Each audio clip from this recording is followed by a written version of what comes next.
Well, greetings, subscribers. Welcome back to the channel. Welcome back to the vlog. And as many of you know, I have a 1970 Dodge Challenger RT. This is a JS23 V code, and that means it's a 446 pack with a 4-speed manual. What's special about that? Well, it's one of only 847, and once you break down all the features and everything off the broadcast sheet, yeah, the numbers get definitely a lot smaller than that. And in mine, I'm lucky to have a lot of original parts, original interior, including the original dash and dash pad. So, yeah, it's in a pretty decent shape, and I have no interest in really replacing it. But one of the things that's very common for anyone with a 1970 Challenger is this little logo script that they embedded into the dash. So, unfortunately, what Dodge did was they have this little plastic decal, and it had a foil heat stamp for the Challenger.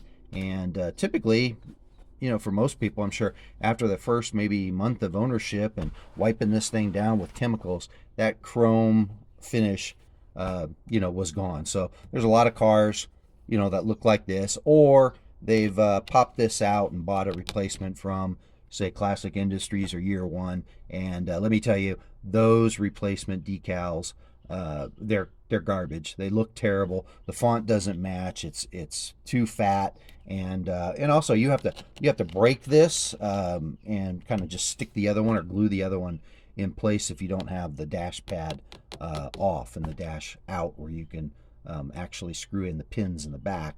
So yeah, not a big fan. So to solve that, what I did is I had some new Challenger overlays made, and what these are is they're not vinyl. They're actually very thin stainless steel polished metal, and they're laser cut for an exact match to this. So I did a video before just to test one out, make sure it was gonna actually overlay okay and matched up fine, which it did. And so now I'm gonna get in and clean up all this grime and grump over the past like 50 years. Scrub that nice and clean, get everything the way I want it, and get the new decal and the new overlay in place. And then I'll show you guys how that looks. And you know, I wanted to test this first before I started, you know, putting these out there for people. But I'll probably throw these on the Las Vegas car scene, or I'll hit a bunch of the Mopar forums and make these available, like probably as a 2-pack, because I know I am not the only one looking to fix this little issue. So well, you know, just stay tuned. We'll see how the finished product looks. Brush. Here's the new Ipan with a brand new flavor. Knocks out DK germs. Brush. Here's the new Ipan with a brand new flavor. Knocks out DK germs. Fast, you sure are right. New Ipan toothpaste.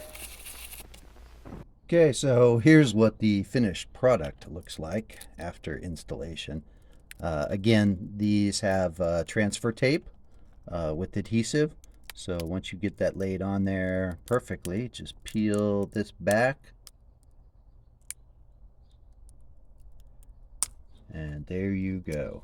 Now, one thing I will recommend is once you install this, be very careful if you use a towel or microfiber or anything to wipe across this. You are going to catch these small little ends, and you're going to bend it up, and it's very difficult to try to fix that. I tried on the other one where this little end kind of popped up, tried to put a little bit of adhesive on there, and yeah, it didn't work out so well. So that's why I'm you know, redoing this video, and yeah, showing you what these things look like.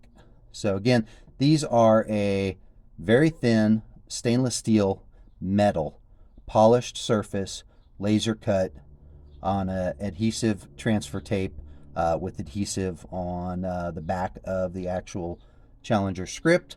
So that's all that needs done, and yeah, much better alternative to what's out there. All right, guys. See you on the next one.